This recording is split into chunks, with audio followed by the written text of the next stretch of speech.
In the year 1865, the United States was still torn by a great civil war, a war that was to shape the country's destiny for generations to come. The entire nation, from the Canadian border to the Gulf of Mexico, from the Atlantic to the Rockies, was a seething cauldron of bitter, relentless struggle. Brother against brother, father against son. In the foothills of Missouri and on the rolling plains of Kansas. At the head of one troop of Confederate cavalry rode wild Bill Tolliver. Opposing him, on the northern side, was his friend, Major Stacy Roberts. In the midst of the terror and confusion that reigned over the land, a new foe arose, enemy of North and South alike, vultures who fattened on the misery of both soldiers and civilians, guerrillas, bands of renegade raiders who preyed like jackals on defenseless villages and the long supply lines of the contending armies. One such band was led by the notorious Jonathan Kincaid, whose name struck terror into the countryside, and whose men were hunted by Union and Confederate alike. But all wars must end, and on April 9th, 1865, peace came to America. No, keep it. The war's over. Thanks. Will you have a chair, Bill?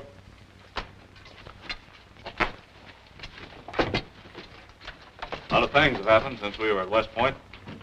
Yeah, you and your boys have caused me a lot of worry in the last 3-4 years. Much as I hate to admit it, you fellas bothered me a little, too. Well, that's all behind us now. Bill, I've got a proposition to make. I'm being transferred to the territory of New Mexico to police the country and make it safe for the settlers that'll be flocking in. How about coming along with me? No, I can't do it as much as I appreciate your offer. You've got your reasons, I suppose. Yes, my dad. He went prospecting out west before the war. And all the confusion we've been going through, I've lost track of him. I've got to find him. Well, good luck.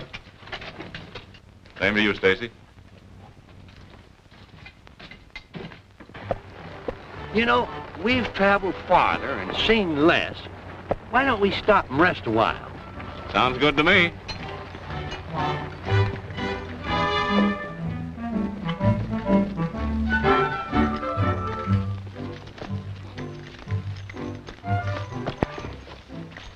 You all right? Sure is peaceful.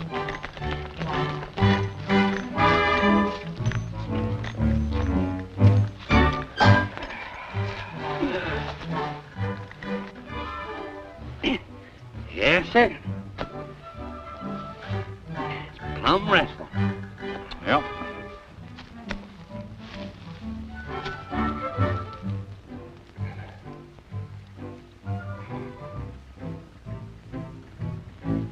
I bet you I could knock the hind leg off a fly at 50 paces with my old slingshot. You couldn't even hit your big toe with that thing. Is that so? See that blue jay on that limb yonder? Well, you watch. All right. Oh! Well, sir, I apologize. You're a better shot than I thought you were. I had my wrong eye closed. Uh-huh.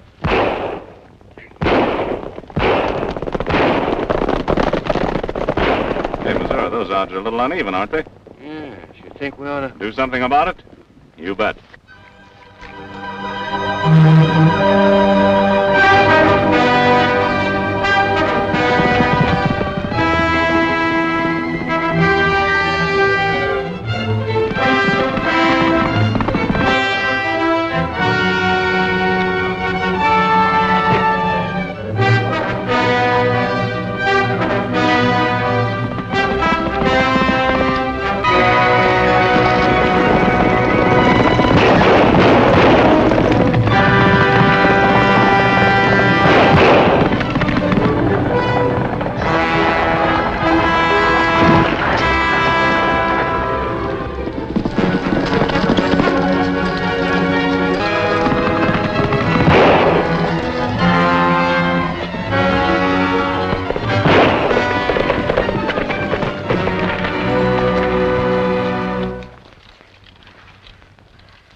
Presidente, what is he?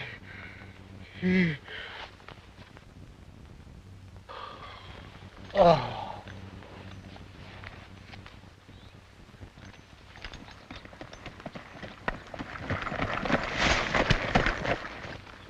get them? They wouldn't wait. We're reporting this to the marshal at Canyon City.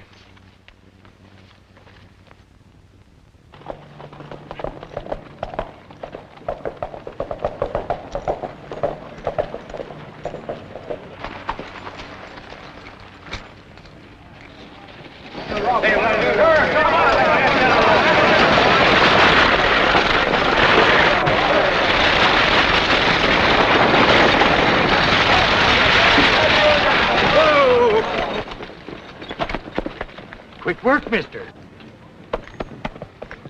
It's Doc Williams' rig. He must have had an accident. Accident nothing. The raiders got him, too. The raiders? There's something worse that we don't know about. Yeah, why don't you do something? Now, folks, don't get wrought up. Brought up?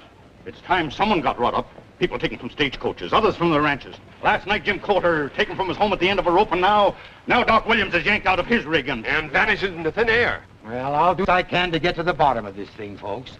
Lance, take care of the rig. Oh, Marshal. I'm afraid I have some more bad news for you. Well, come into my office. You might as well come along, too. Did they get him? Unfortunately, they did. We took a hand, but they got away. He'd lived long enough to say just 2 words. Presidente Juarez. Oh, I found this on him. Eduardo Ramos. he was a representative of Benito Juarez, the legal president of Mexico. This is bad business, Marshal. Yeah. Thanks for bringing this to my attention. That's all right. Now maybe you can do something for me. Do you happen to know a man by the name of Henry Tolliver? Any kin of yours? My dad. Your dad was the first one to disappear. Since then, men ride out. We never see them again. I hope you're wrong. Maybe he's out prospecting. No, he used to buy his supplies at Cold Store regular. Then he quit coming. I rode by his cabin not long ago, and it hasn't been occupied for months. Folks are talking about leaving this town. Say it's cursed. What we need is soldiers, Tolliver. Well, thanks, gentlemen, for your information. Can you direct me to my dad's cabin? Yeah. You're right out the road 3 miles south. Take the left fork. It's the first cabin you see. Better be mighty careful, son. You might be the next one. Thanks. You needn't worry about Captain Bill. I'm always with him.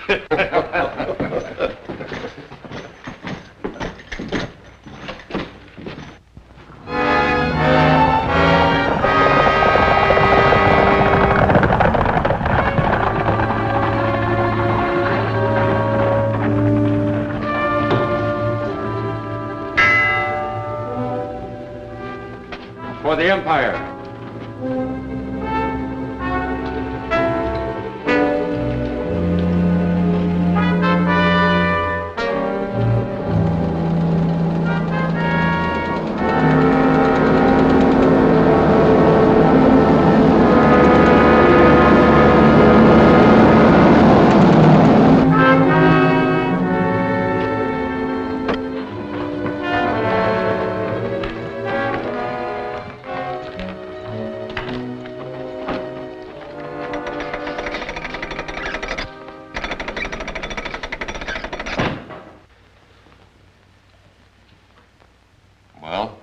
We took care of Ramos, but we had a little trouble.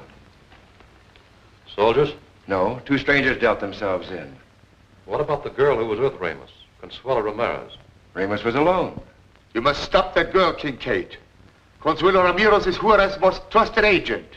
If she isn't with Ramos, she's coming by stage, and she's carrying gold to buy guns and ammunition for Juarez troops. Carter, intercept that stagecoach. Bring the Ramirez girl and the money she's carrying here. And Carter,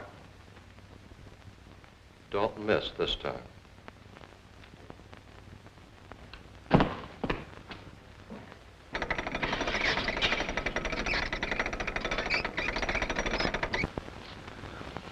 There's one point that must be settled, Engler.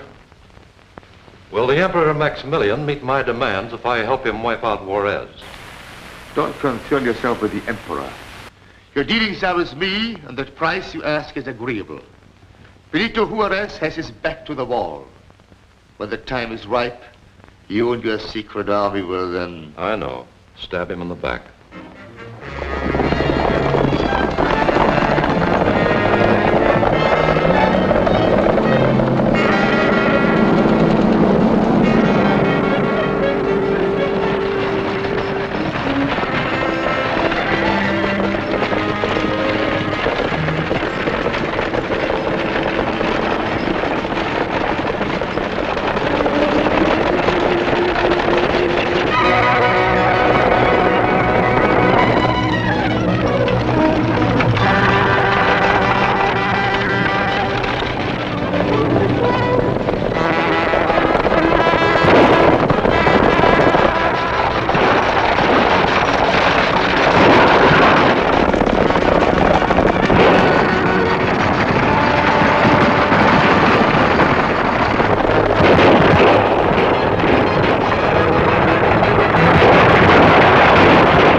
I'm mighty glad to see you folks are all right.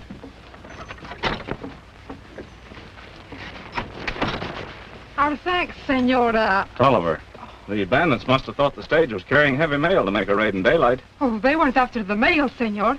They were after money I'm carrying to my hacienda. Consuelo, you talk too much.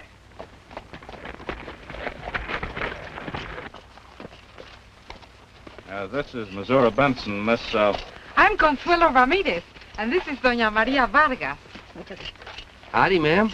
As long as you're carrying valuables, Miss Ramirez, we'd better take you to your hacienda. Oh, gracias, Senor. Muy agradecido, señor. You let the Ramirez girl slip through your hands, and you didn't get the gold she was carrying. Your stupidity may make it possible for Juarez to get guns and ammunition.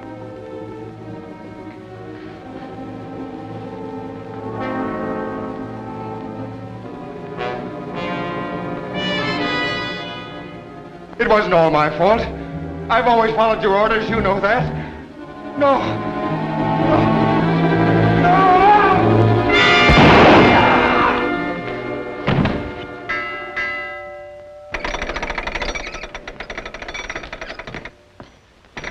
I got the information you want. It was Wild Bill Tolliver and Missouri Benson that got the stage. Tolliver? Yeah, the fellow that made it so tough for us back in Kansas. He and the girl headed for Ramirez Ranch. That old Garcia was supposed to meet her there to pick up the money. Then the ranch is the place to strike. And this time there'll be no bump.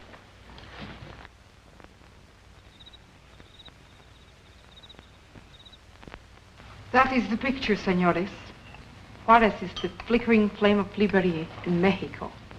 If he lives, that flame will become a great bonfire that will sweep southward from the Rio Grande and wipe out foreign tyrants and invaders. You are a man of much silence, Senor Missouri. I found out a way back I never could drink and talk at the same time. Oh.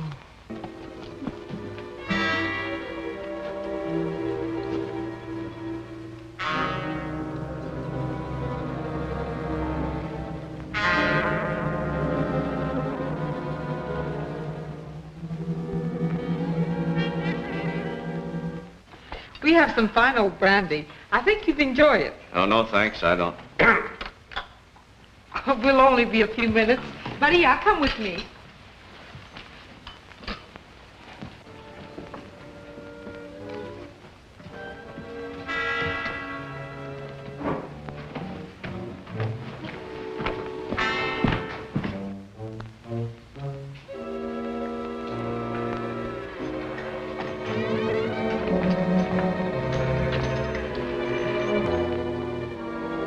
Hold it right there, mister.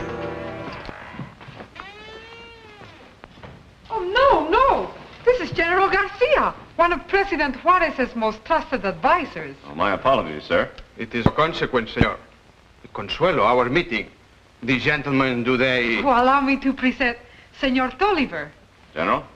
And Senor Benson.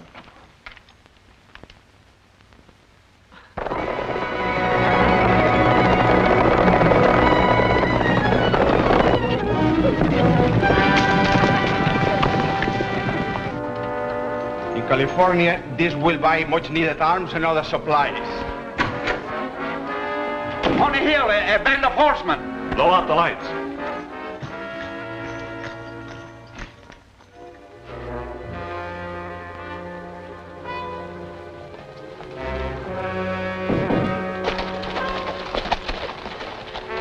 Give me that hat and cape. Smoke them out. After they follow me, you can leave. Oh, Captain. Keep them busy till I get to my horse. This way, senor.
This is working out better than we thought, Butler. He's heading for the canyon. You men keep after him. We'll take the cutoff and be ready for him. What about the gold? It won't be hurt.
Who now can pierce the mystery of the vanishing men? Don't fail to see The Mystery of Ghost Town, Chapter 2 of the Ballet of Vanishing Men, at this theater next week.